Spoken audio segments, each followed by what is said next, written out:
98 wins during the regular season, pushed and tested the whole way, though. For the Dodgers, 3 outs away from their 8th World Championship, from a proper celebration. Start the party, Los Angeles! Your Dodgers have won the World Series! With a comeback for the ages.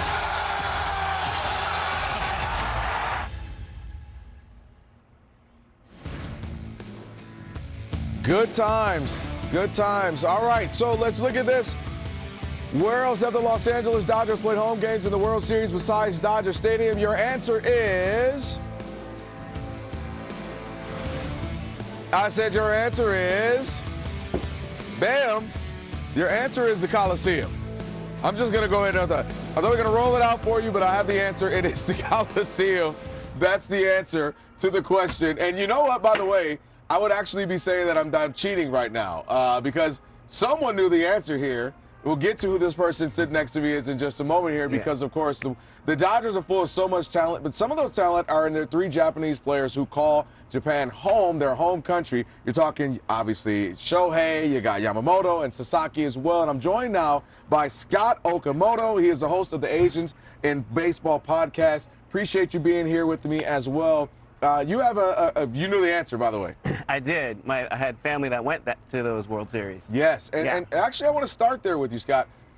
Generationally speaking, you were telling me off camera, we were having a chat, and this isn't something, you're not new to this. You and your family are true to this. You've been doing this, coming to games, being a Dodger fan for generations. Walk me through that a little bit. Yeah, for sure. The Dodgers really do connect 5 generations of my family. My great-grandmother barely spoke English, but she understood Vin Scully's calls on the radio, and she listened religiously and kind of passed that love of the Dodgers down to each generation. And so, yeah, my kids listened to Vin Scully at the end of his run. And so having that connection between all these generations that runs throughout our communities as well is really amazing to be connected in that way.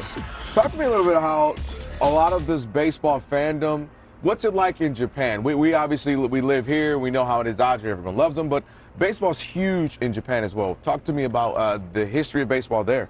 Yeah, you know, I'm 4th generation American and I've only been to Japan once, but I have been reading. Oh, and you forgot to list Dave Roberts as another Japanese connection to Japan, half Okinawan. We track this on Asians in Baseball. But yeah, of course, ever since the turn of the century, baseball's been huge in Japan. They followed Babe Ruth, they followed Joe DiMaggio.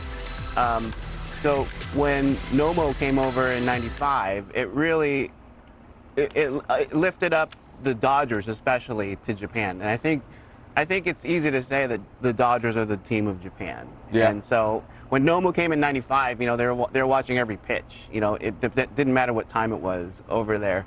And so just like today, you have Nomo, so you have Ohtani, you have Yamamoto and Sasaki all pitching. When they're up, Japan is watching, and you see their faces all over Tokyo, all over TV.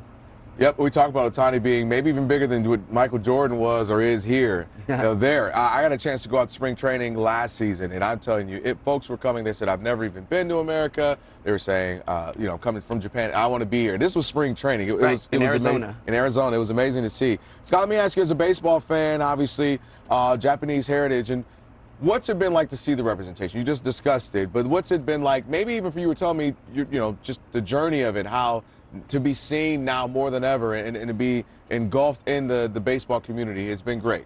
It has. You know, baseball was an inroad for Japanese Americans in the middle part of the century. And it was rough when the community got sent to incarceration camps during World War II. In fact, the Ohtani mural in Little Tokyo is right across the street from one of the places where people were literally loaded onto buses as enemy aliens of America. And to see the progress between then and now, where not only are Asian Americans and Japanese Americans, Korean Americans, Taiwanese Americans accepted as players in baseball, but it has really helped integrate communities to feel like they're a part of Los Angeles, to feel like they're part of the Dodger family. I grew up in the '70s and I loved the Dodgers, but I never felt like I was part of it. I was a fan from outside. now I feel like, and our community feels like we are part of the Dodger family for real, and that started with Nomo, and it continues today. I love that, man. Real quick, we're short on time here, Scott. If you can tell me, just tell folks what the podcast, where they can see it, listen to it, if it's simulcast, and all that good stuff. Yeah, we do I'm a co-host with Kim Cooper and Naomi Ko, who are millennial women who just fell in love with baseball in the last 10 years. And we just started talking about Ohtani, and we started a podcast. And when he came to the Dodgers, it kind of blew up. And so you can find it wherever you get your podcasts. It's called Asians in Baseball. And yeah, we talk about identity. And Naomi and Kim are baseball experts. You know, they're not just fans who are just on the bandwagon, right? So they know their baseball, and we analyze the games and all the Asian players and Asian American players, like Tommy Edman, who's half Korean American. And so we let fans know that there are Asian Americans and there are Asians out there who are all over the baseball world, including Kim Ng, you know, in the administration part. And so yeah, we cover it all, and we just love talking about baseball. I love it. So you got it all covered there. So make sure you check out the podcast if you get a chance. Real quick, score, prediction tonight.